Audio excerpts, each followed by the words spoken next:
We all know Alexander the Great, Chhatrapati Shivaji Maharaj, emperor Ashoka, Rani Lakshmibai Jhansi.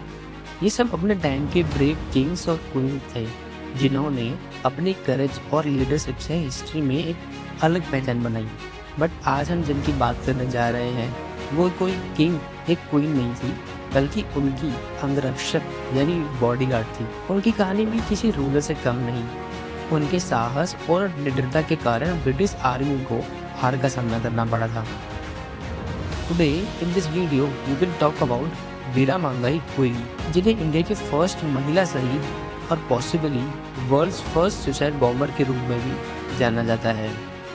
क्वेली का जन्म 18th century में कुदंचवाड़ी नियर शिवंगाई डिस्ट्रिक्ट तमिलनाडु में हुआ था। उनके फादर पेरियामुत्तन और मदर राकू एक आम किसान फैमिली से थे। उनके पिता क्वीन वेलु नचियार के लिए स्पाई काम भी करते थे। एक बार जब एक जंगली भैंसा उनके खेत को बर्बाद कर रहा था, तब क्वेली की मां राकू ने बिना डरे उस जंगली भैंसे से लड़ाई की और अपने खेत को बचाया। लेकिन उस फाइट के बाद उनकी मृत्यु हो गई। उस दिन के बाद क्वेली के पिता उन्हें अक्सर उनकी मां के साहस की कहानी सुनाया करते थे, और वही कहानियों ने क्वेली के अंदर भी वही हिम्मत भर दी।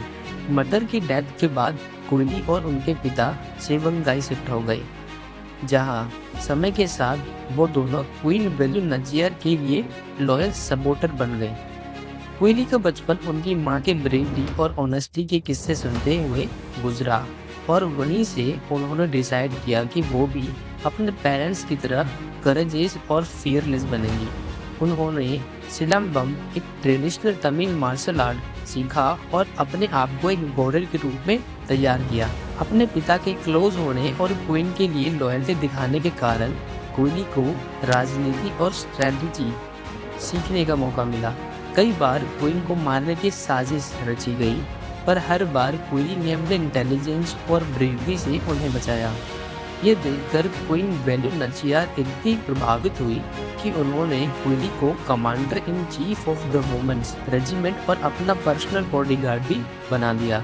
सन 1600 में ब्रिटिशर्स ने इंडिया में ईस्ट इंडिया कंपनी एस्टैब्लिश की थी, जिसका पर्पस था ट्रेड। लेकिन धीरे धीरे उन्होंने इंडिया के हर राज्य पर कब्जा करना शुरू कर दिया। जब उनकी नज़र साउथ इंडिया पर पड़ी, तब भी तमिलनाडु का छोटा सा राज्य शिवंगाई एक बड़े पहाड़ की तरह उनके सामने खड़ा था। सन 1780 की विजयदशमी के दिन ब्रिटिश आर्मी अपने चीफ के साथ शिवंगाई फोर्ट में आई हुई थी। उस समय क्वेली और उनकी वुमेन आर्मी ने डिबोटी का ब्रिज बनाया। हाथ में टोकरी थी जिसमें ऊपर फ्रूट्स और नीचे हथियार छुपे थे। क्वेली ने ब्रिटिश आर्मी के सीक्रेट आर्मरी का पता लगाया, जहां बहुत सारे बारूद और हथियार इकट्ठे थे। वो पहले ही अपने बॉडी पर घी लगाकर आई थी ताकि वो खुद को आग लगाकर एक बड़ा एक्सप्लोजन कर सके, और उन्होंने वही किया। उन्होंने अपने आप को आग लगाकर ब्रिटिश एम्यूनिशन स्टॉक एक्सप्लोड कर दिया, जिससे उन्हें बाहरी नुकसान हुआ और वो शिवंगाई पर अटैक नहीं कर पाए। क्वेली के इस बलिदान से राज्य बच गया। आज भी तमिलनाडु में उनका स्मारक उनके इस त्याग और वीरता की याद दिलाता है।